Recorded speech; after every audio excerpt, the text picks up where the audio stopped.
Bonjour à tous. Aujourd'hui, vidéo de présentation d'une excellente BD que j'ai trouvée dans un magasin de déstockage à un prix insane, j'ai envie de vous dire. C'est Catch and Release du duo Ed Brison et Lisandro Esteren, hein, deux artistes ultra connus, hein, dans le domaine là, du comics, hein. L'un est canadien, Ed Brison, hein, et il a participé notamment à la masterclass que représente le comics Old Logan, hein, qui a inspiré donc le film Logan avec Hugh Jackman dans le rôle titre, hein, qui était, voilà, on va pas se mentir, une adaptation assez libre du comics, mais qui était pour autant un très très bon film. Mais en tout cas, le comics, lui, était vraiment véritablement un petit chef-d'œuvre. Lisandro Steren, on le connaît aussi parce que lui, de ce côté, il a notamment illustré euh, un one-shot sur Sandman, hein. En tout cas, il a un style vraiment, vraiment bien à lui et voilà, moi j'apprécie plutôt bien. Donc, c'est une BD aux éditions Achilleos. Achilleos, un célèbre éditeur français basé à Bordeaux, hein. Qui à chaque fois édite pas mal de trucs très très cool, hein. Et ce catch and release, voilà, il ne déroge pas à la charte de qualité là, de cet éditeur, et c'est presque un crève-cœur là, de voir des produits là, de cet éditeur finir dans des bacs là, de déstockage là, de ce genre de magasin. C'est vrai que c'est... Voilà, comment ce type de BD n'arrive pas à trouver son public, c'est vrai, c'est vraiment un crève-cœur, hein.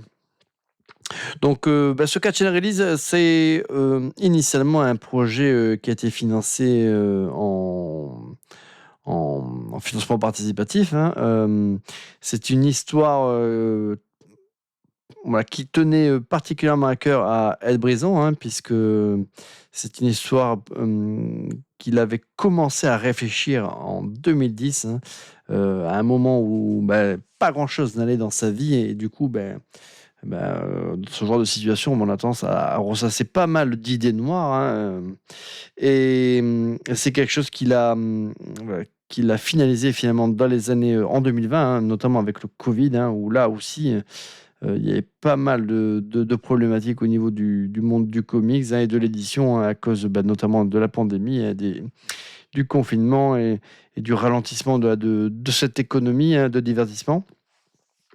Donc, c'est une histoire qui lui vient d'un fait divers, hein. Il avait donc entendu parler là, d'une histoire où deux escrocs s'étaient associés pour arnaquer là, des pigeons.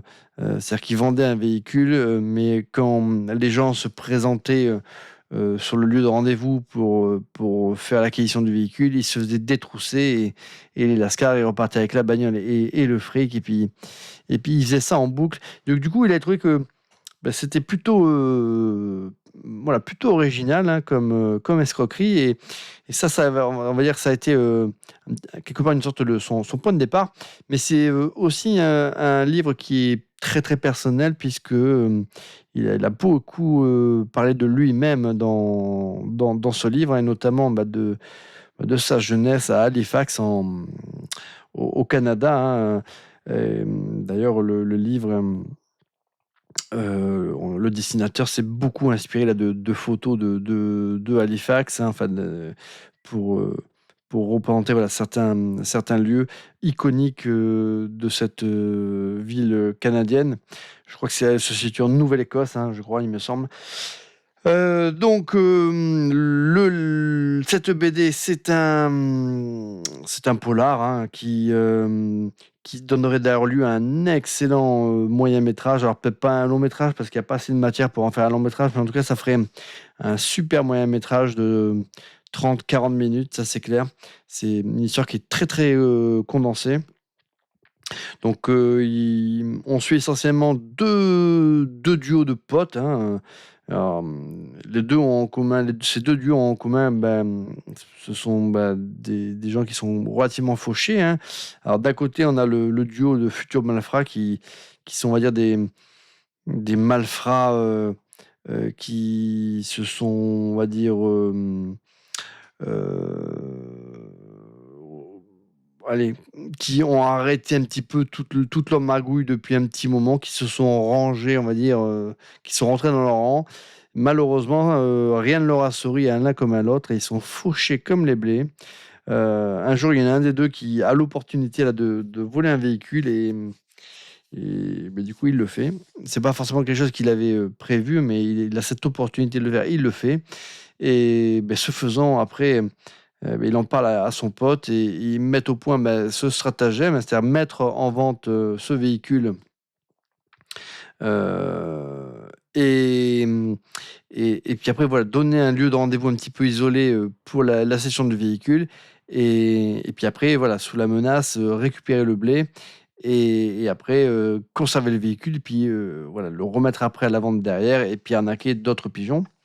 L'autre duo, c'est 2 amis, hein, pareil, hein, qui roulent pas sur l'or. Il y en a un des 2 qui roule vraiment pas sur l'or, qui est vraiment en galère, hein et qui décide d'ailleurs d'aller vivre, je crois que c'est à Montréal ou à Vancouver. En tout cas, il décide lui de déménager, hein, pour refaire sa vie, un peu plus loin et se donner, on va dire, plus de chances de réussir parce que là, il est vraiment grave dans la merde, hein. D'ailleurs, sa voiture est en train de le lâcher au pire moment, hein, et ça c'est une histoire qui, comme le dit le Ed Brison, qui fait beaucoup référence à ses propres difficultés financières qu'il a pu rencontrer, hein.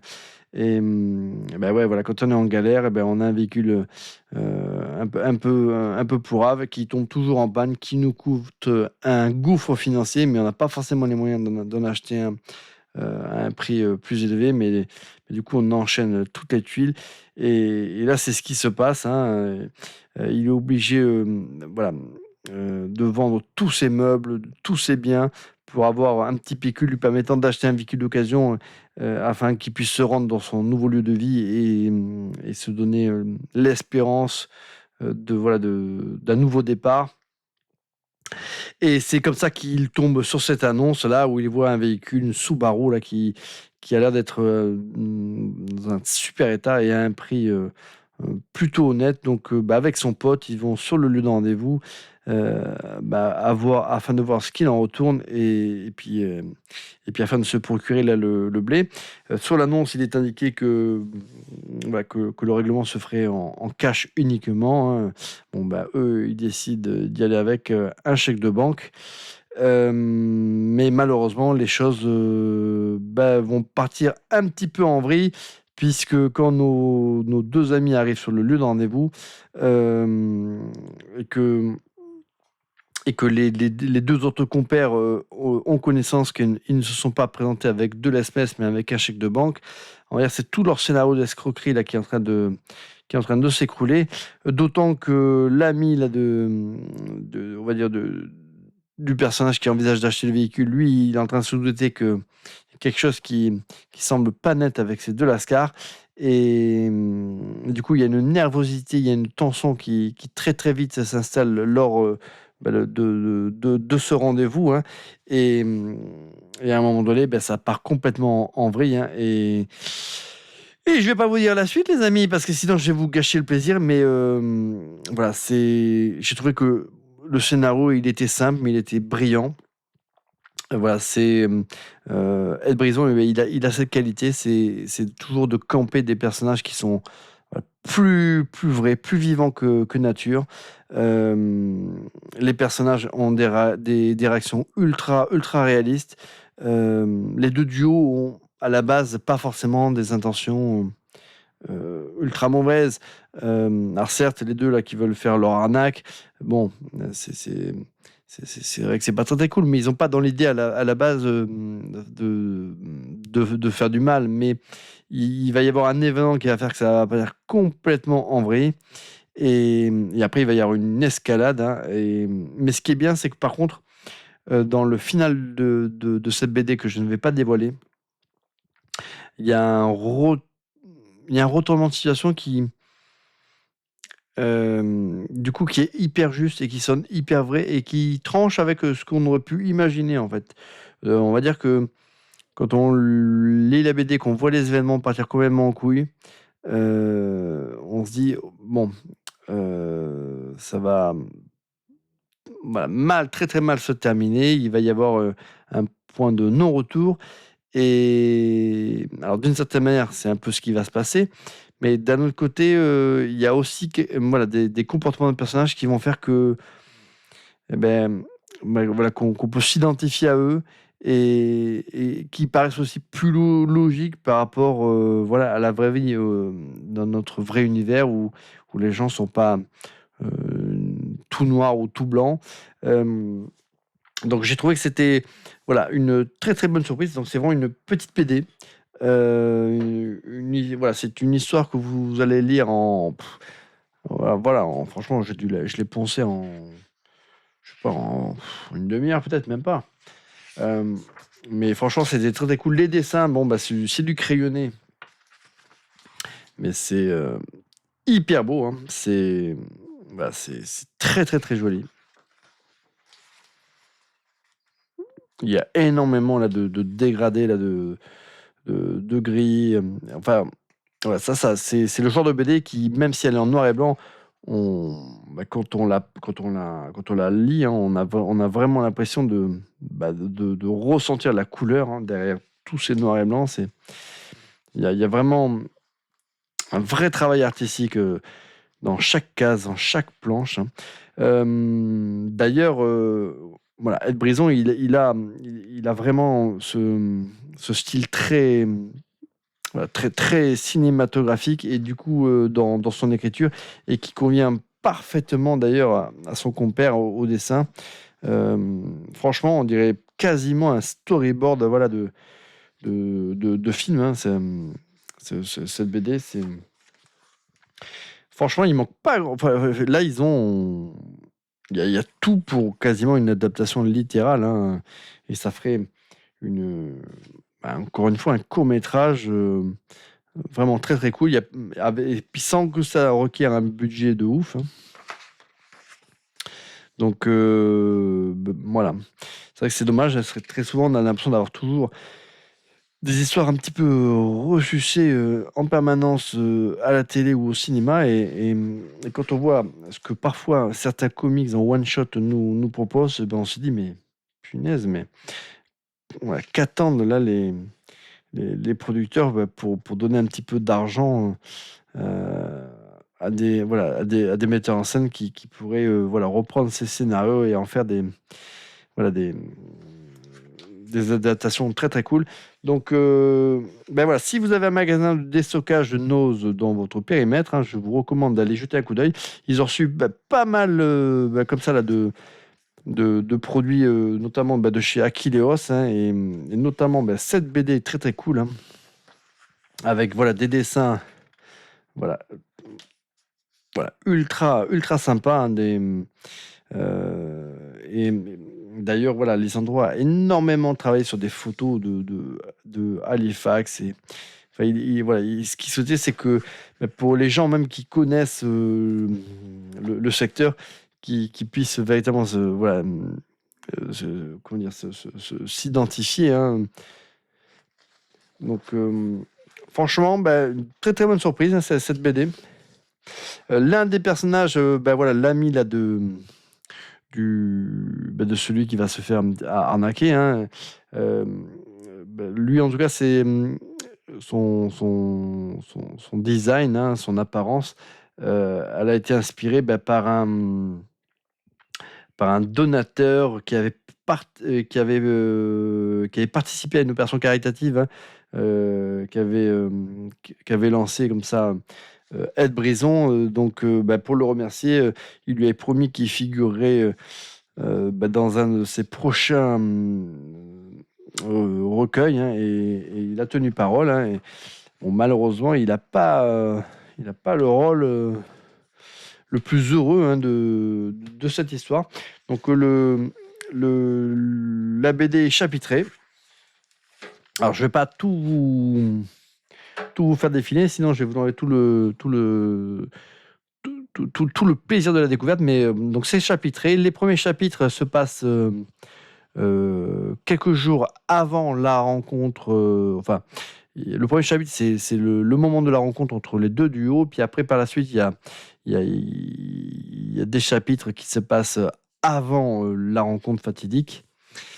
La fin du livre est très intéressante parce qu'il y a, voilà, il y a un carnet, on va dire, de bord, hein, qui s'appelle l'autopsie là, d'un album.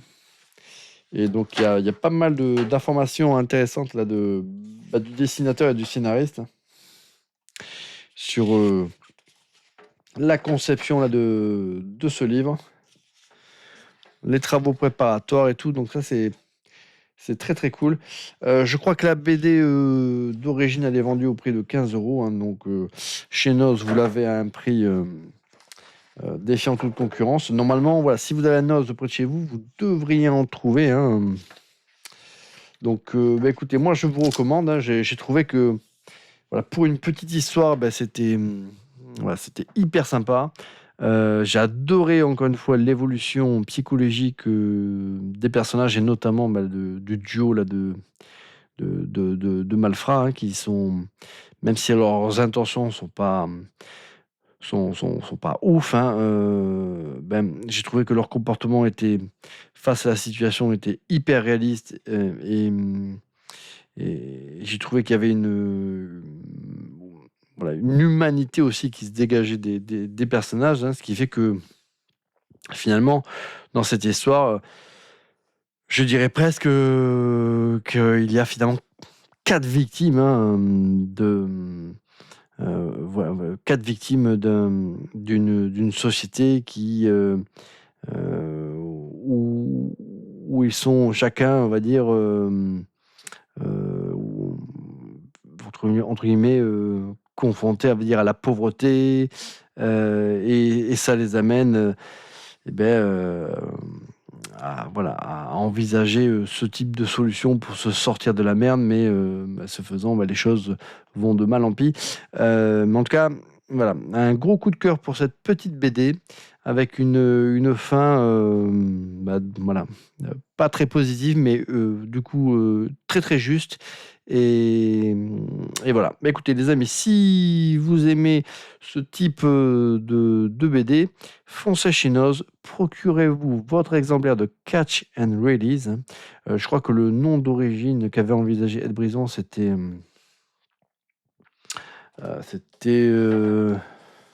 En espèces ou un truc comme ça. Ouais, je crois que c'était ça. C'était ouais, espèces uniquement. Hein. Puisque, voilà, comme je l'ai dit, hein, tout va partir en couille, parce que nos deux amis là, qui vont se rendre sur le lieu pour acheter le véhicule, voilà, s'y présentent non pas avec de l'espèce, mais avec un chèque de banque. Et c'est ça qui va générer, on va dire, on va dire une suite tragique d'événements. Hein. Bon, écoutez les amis, c'est tout pour cette petite vidéo. Et puis moi, je vous dis à très bientôt pour quelque chose de ouf, les amis. Et à bientôt!